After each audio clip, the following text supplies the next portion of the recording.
Thanks, Chris. And a memorial was held for a Midland Valley High School junior varsity coach Raymond Hicks, also known as Ike. He died last month and was honored by friends and family in Graniteville. The community support was evident in the place he loved. And the family decided the best way to honor Coach Ike was to gather on a basketball court and play the game he loved. Hallie Turner has more from the memorial. 2, 3. It's the kind of memorial service Ike Hicks would have loved. It was just too much. Yeah, because we wouldn't be able to handle a funeral.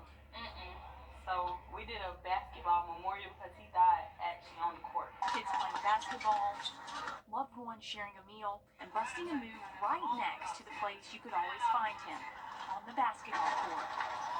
You get a little bit of Ike everywhere. I don't even wear basketball jerseys, and I wore it, so. And images of Coach Hicks were everywhere. We have thousands of videos from when they was born up until the day my husband died. I have a video clip of him and my sons on the basketball court. So that's what got us here. And if you didn't find the gentle giant on the court, he was in the kitchen feeding his family. They say he was a father to more than his own 6 kids. He was a father, he was a husband, he was a community coach, you know, not only for Midland Valley High School, but CSRA. And he's been around for a long time, and his passion was basketball and those kids. So all the kids just kind of gravitate to him. And every weekend, I got maybe 30 kids at my house. So everybody loved him. He just was perfect in every way. And now the rest of their days will be all about continuing his legacy. My husband was a big part of us. Like he was our life. Like he was everything. There never was a moment when it wasn't all of us. We love you, Dad. And just before the game kicked off, Hicks' wife Monica was presented with the trophy from the AAU tournament he was coaching at when he passed. And Augusta leaders are looking to solve some of the problems at the Charles B. Webster Detention Center. Some commissioners and the mayor went with Sheriff Roundtree on a tour back in October. One of the issues is overcrowding, with the sheriff saying there's more than 1,200 inmates because of a backlog of court cases. Some of the inmates are facing felony charges, including murder. Too many people waiting for trial, and the cause of that is what you're seeing at our jail, that is now somewhat turned into a prison. We have to make sure we're working through that background. When you have somebody who is under a felony indictment and they've been in custody for the last 3.5 years, then it's almost like you're requiring the Richmond County Jail to operate as a prison. Moving forward, leaders are looking at the possibility of creating a committee composed of court, jail, and city leaders to work together on some of those challenges. And this week, the Friends of Animal Shelter and Aiken County's Animal Shelter teamed up to get as many animals adopted as possible. You still have time to take home a pet with either a reduced or waived fee through the Clear the Shelter event. It's from 11 to 4:30 today. For more information, go to wrdw.com. And getting healthcare has just gotten easier. Wellstar MCG just launched their on-the-go primary care mobile van. It will travel through multiple counties, providing certain services that you would normally get at a clinic or hospital. So the things you would go to your primary care doctor's office for can now be treated in a place that would be way more convenient for you. The mobile van will be located in underserved communities throughout Burke, Richmond, and Columbia counties. Wellstar partnered with Good Shepherd Baptist Church to serve people in the area. Church members say it's something they are happy to be a part of.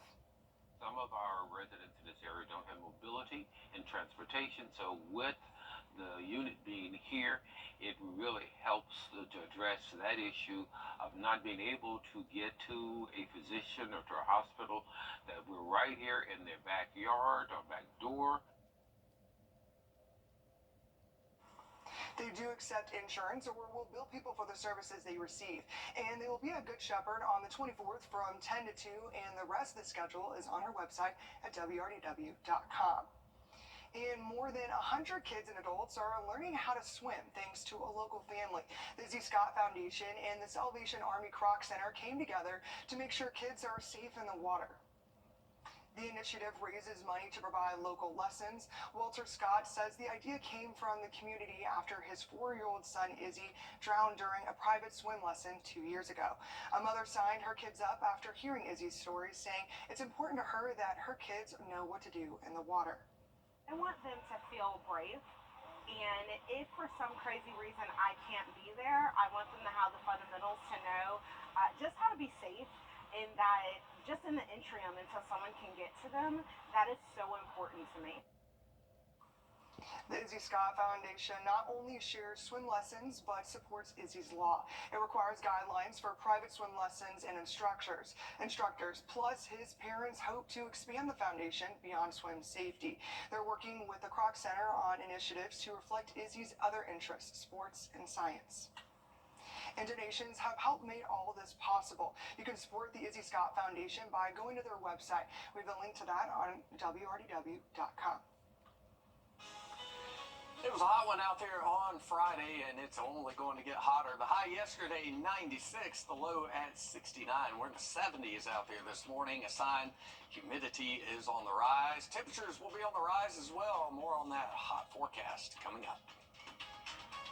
And there's a lot of back-to-school events, so take a look at what's happening today as your kids get ready to go back into the classroom.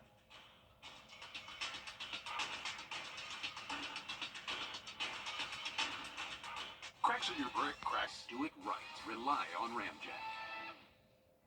First Alert Radar, powered by Jim Hudson Automotive Group. Welcome back. Payne College is getting a boost to help restore buildings, including the Peters Campus Center, Epworth Hall, and Bell Bennett Hall. The $2 million in federal funding is coming from the National Park Services to help preserve historical buildings. The funding was secured by the U.S. Senators John Ossoff and Raphael Warnock. The senators both released statements about the funding, with Senator Ossoff saying, "I will never stop working on behalf of Georgia's HBCUs." And Senator Warnock saying Payne College has been steadfast in developing scholars into leaders that communities need. Payne College also received a $150,000 grant from Home Depot back in April to improve parts of the campus.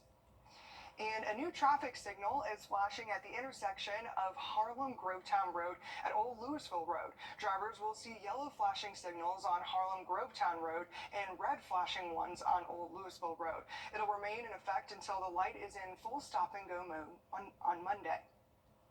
And progress at the old Aiken Mall site is taking shape. Crews have been working on a new experience that will feature apartments, a hotel, restaurant, shopping, and more. Jada Walker caught up with local business owners who can't wait for the surge in shoppers.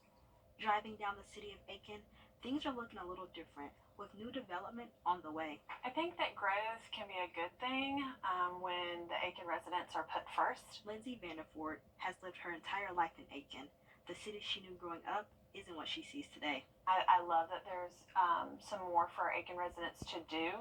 I obviously don't love seeing, corporations like Dollar General and all these mattresses and tire places popping up all the time. Vanderford says she would like to have an input on what comes to her hometown. Put Aiken residents at the forefront of this planning. I think that it can be a good thing and bring a lot of good things to Aiken. While some people believe the development brings hope for the city, others feel the growth is happening at a rapid pace. It's promising and exciting. Growth is great, but it does need to be managed. From development on Lawrence Street to Whiskey Road, locals are seeing growth everywhere. When I first moved to Aiken, pulling off the interstate, it was a really long stretch before you saw any development.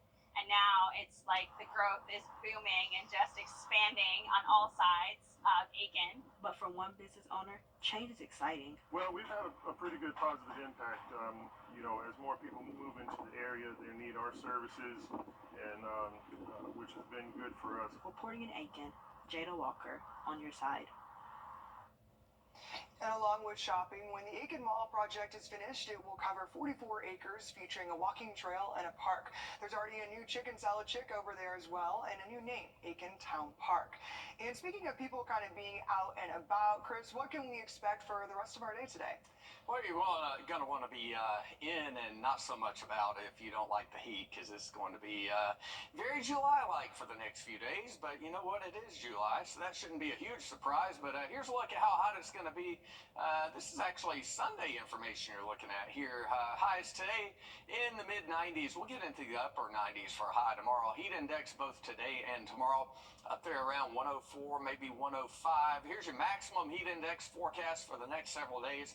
Our worst heat and humidity looks to be on Monday and Tuesday. Feels like temperatures up around 109 during the hottest part of the day, and it looks like that'll probably require a heat advisory on those days, but definitely plenty hot and plenty humid for the weekend as well, with those feels like temperatures getting very close to 105. Be careful out there in the heat if you are planning to do some yard work today. Otherwise, a nice day for it. We're really not going to have much rain for the next few days. At noon today, we'll be up there around 92 degrees, feeling like about 100. By 2 o'clock, 95 will feel like about 102 or 103. Here's a live look from Thurman Dam this morning. Beautiful sunrise early on this morning. A few clouds in the sky, but not in that camera shot. It is 73 degrees. Lake forecast looking pretty good, but don't count on cooling off a whole lot in the water. The water temperature at the lake now 89 degrees. Lake level a couple of feet below full pool, just under 328 feet. 75 degrees right now at Lake Thurman. Our hottest weather in Sylvania, you're at 78. The coolest weather, not very cool at all, that's 71, which is your temperature in Washington, Thompson, and really a whole other host of places. First Alert Radar Network is not showing any rain out there, and for the large part, it's not going to show any. A lot of heat and humidity, so I can't guarantee there won't be a thunder shower in a few spots. Big picture here, we do have an old washed out frontal boundary just to our east. High pressure in the Atlantic, we call that the Bermuda High. It sets up every summer. It's pumping a lot of humidity in the area, but the conditions elsewhere in the atmosphere are just not favorable for showers and thunderstorms for the next few days. 2 o'clock in the afternoon today, that stray shower could form between then and about sunset. We'll do it all over again tomorrow, but by far the big story the next few days will be the heat. A stray thunderstorm today in Waynesboro, your high 96 tonight. A stray evening thunder shower, otherwise partly cloudy, and 74 in Barnwell. For the week ahead, 98 for your Sunday, 99 if not 100 Monday and Tuesday. If you're hoping for rain and cooler weather, hang in there. A better chance of rain, a little cooler starting on Wednesday. Thanks, Chris. And attorneys for convicted killer Alex Murdaugh are asking the South Carolina Supreme Court to review a judge's decision. They're working to get a new trial for the deaths of his wife and son, Maggie and Paul, based on jury tampering allegations.